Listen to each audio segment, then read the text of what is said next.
Before planting onion sets, enrich the soil to increase your harvest. If you prepare the soil properly, your yield will be much larger than in previous years. Onions thrive in fertile and nutrient-rich soil.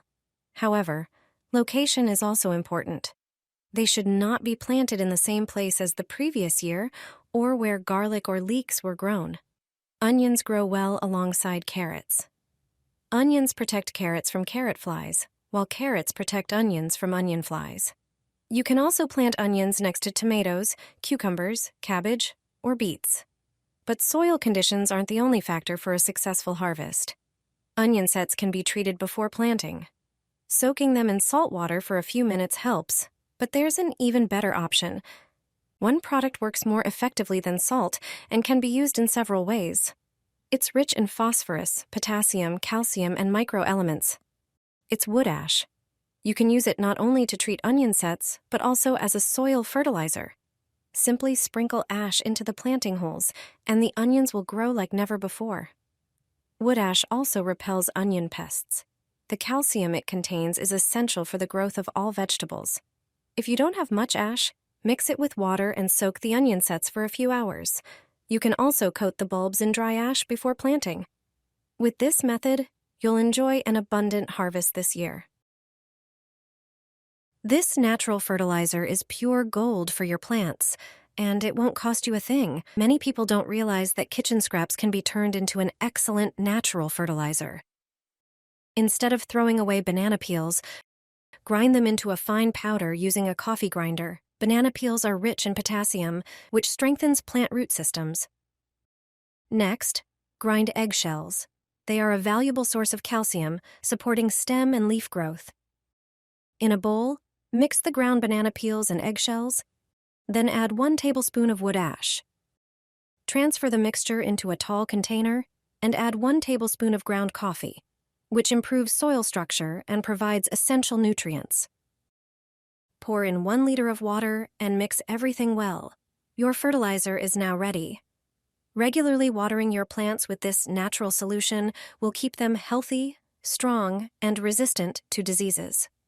It's a great eco-friendly alternative to chemical fertilizers, allowing you to make the most of household waste. I no longer buy cucumbers from the store. I grow my own seedlings at home. I cut a cucumber in half. As you can see, it contains fresh seeds. I fill a pot with soil and make a small indentation. Then I place 1/2 of the cucumber into it and cover it with soil. I set it on a sunny windowsill. To ensure the cucumber seedling grows healthy, remember a few simple rules. First, provide a sunny spot, as cucumbers thrive in warmth and light. Water regularly, but avoid overwatering. The soil should be moist, not wet. Use fertile soil, ideally enriched with compost. It's also beneficial to gently loosen the soil around the plant every few days to give the roots access to air. Once the seedling grows larger, consider using supports to help it climb upward. Most importantly, keep an eye on the plant, as a quick response to pests or diseases is key to a successful harvest.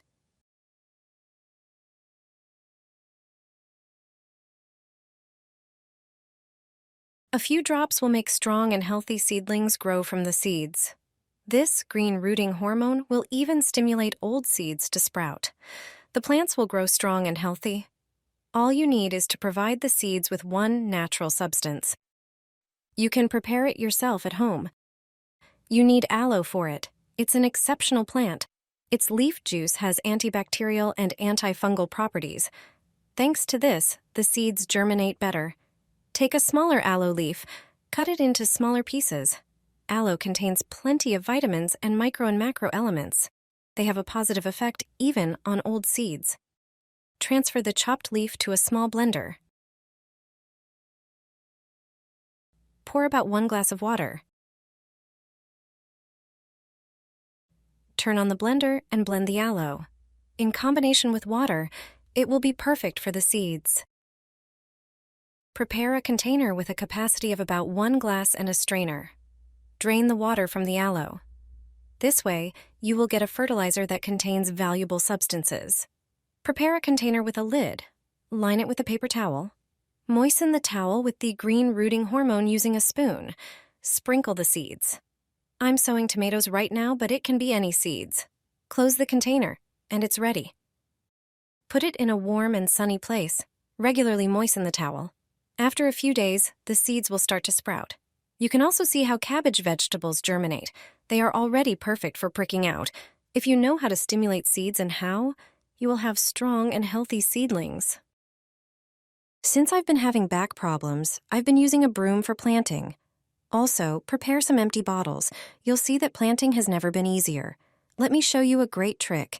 Cut off the bottom of the bottle.